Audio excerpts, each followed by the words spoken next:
McDaniel doesn't use those terms, but basically follows the notion that you've got both parts, because they talk about the differential diagnosis of the individual plaintiff and the general evidence from the epidemiology and from other sources that this problem, this encephalopathy, could be caused by this agent.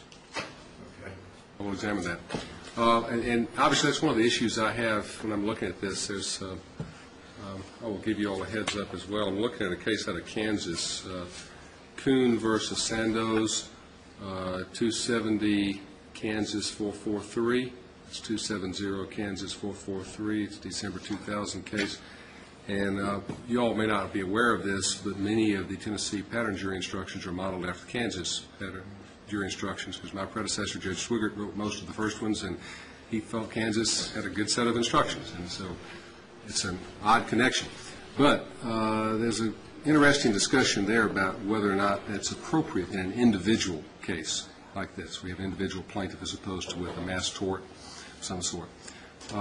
And one of my questions is whether or not, as a gatekeeper and looking at this, I just make that decision that whether an expert can even say, I'm going to rely on these tests, and I think it could have happened. They say it could have, and I'm going to offer my opinion and cut out all of the several days of testimony that probably would occur around general causation in front of a jury if I allow them to testify to it. Or, obviously, one other potential is to cut it out entirely, because that would undermine your specific causation expert saying, no, he could not rely upon it.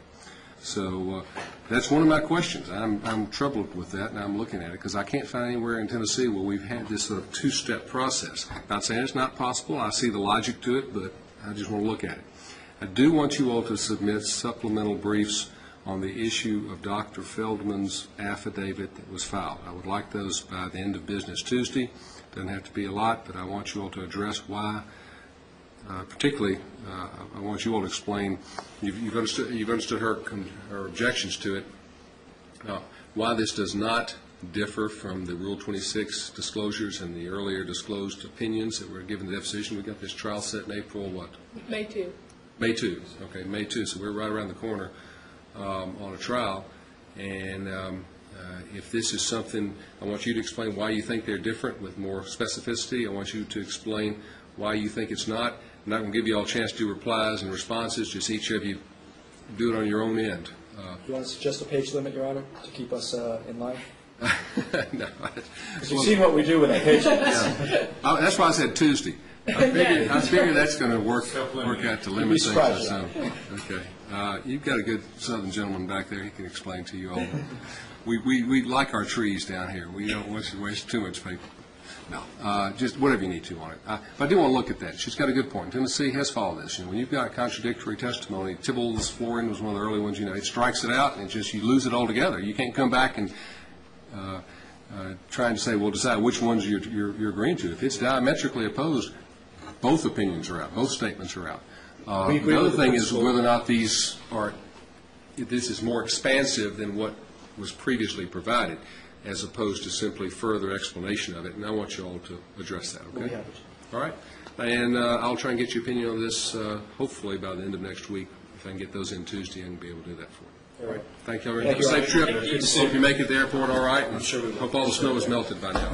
Judge, will your opinion encompass also the issue of recklessness on punitive damages that was argued before on the opinion? Yes. Okay. Very good. Thank you so much. Thank you. Appreciate your patience. Your Honor, do you want copies of the slides that we showed today? Yes, if you've got that, that was, we might want to submit that. You can get a CD or something with that. Can I give that to Your Honor Mail it on to us Tuesday? later. That's fine. Here. Be fine. Thank you all very much. Thank you.